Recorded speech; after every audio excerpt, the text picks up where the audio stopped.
Ar skriešanu sāku nodarboties pirms 3 gadiem. Tas notika tad, kad es uz svariem ieraudzīju ciparu. Ikdienā es cenšos arī vairāk staigāt un apmeklēt baseinu. Sākot skriet, gribēju samazināt svaru. Arī mērķis tagad ir sasniegt 10 kilometrus.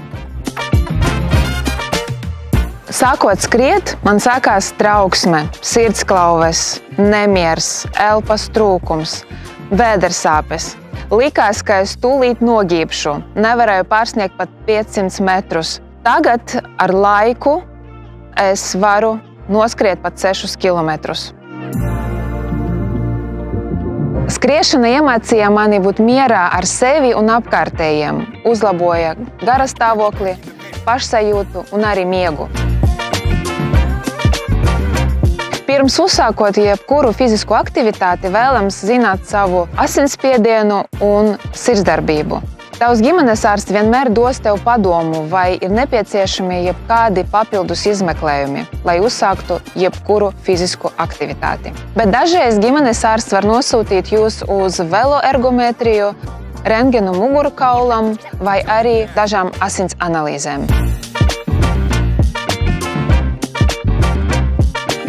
Staigāšana ir tikpat labvēlīga kā skriešana. Ar staigāšanu var nodarboties jebkurš. Nav nepieciešams speciāls apģērbs vai apavi. Staigāšana ir pielīdzināma zemes intensitātes kardiotreniņam.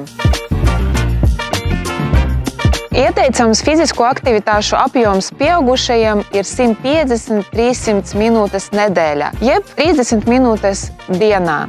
Tā var būt iešana, riteņbraukšana, nūjošana, cēņošana, ogošana, pastaigas ar bērniem, peldēšana, komandu sports, fitnes, nodarbības ar fizioterapeitu.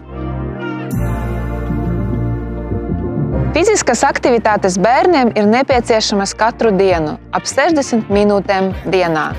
Bērniem tas veicina veselīgu augšanu, veido spēcīgus kaulus un muskuļus, uzlabo līdzsvaru, lokanību un stāju, palīdz uzturēt veselīgu ķermeņa masas indeksu, tas palīdz bērniem atslābināties, un tā ir laba iespēja iegūt jaunus draugus. Ļoti bieži cilvēki jautā, kas labāk – kardiovaskulāras aktivitātes, lokanības treniņi vai spēka vingrinājumi?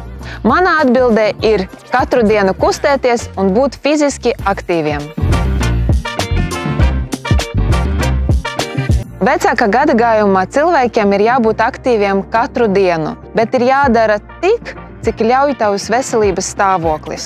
Ja tev ir saspringts ikdienas grafiks, agri celies, brauc uz darbu ar riteni vai ej kājām.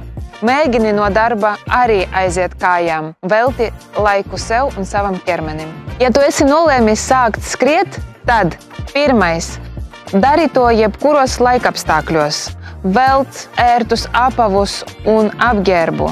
Zini savu maksimālo pulsu, atrodi draugu. Sāc ar minimālo slodzi.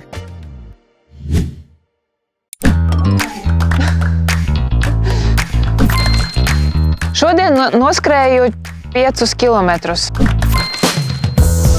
Kafija, olas, viesmaize, gurķis. 3–4. Diemžēl pagaidām nē. Protams. Jā. Vienmēr. Jebkādu.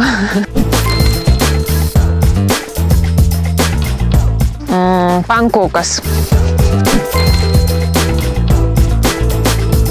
8 stundas. Staigāšana. Vēl agrāk celties. Jebkuros laikapstākļos. Es vēlētos pamēģināt tenisu. Smaids.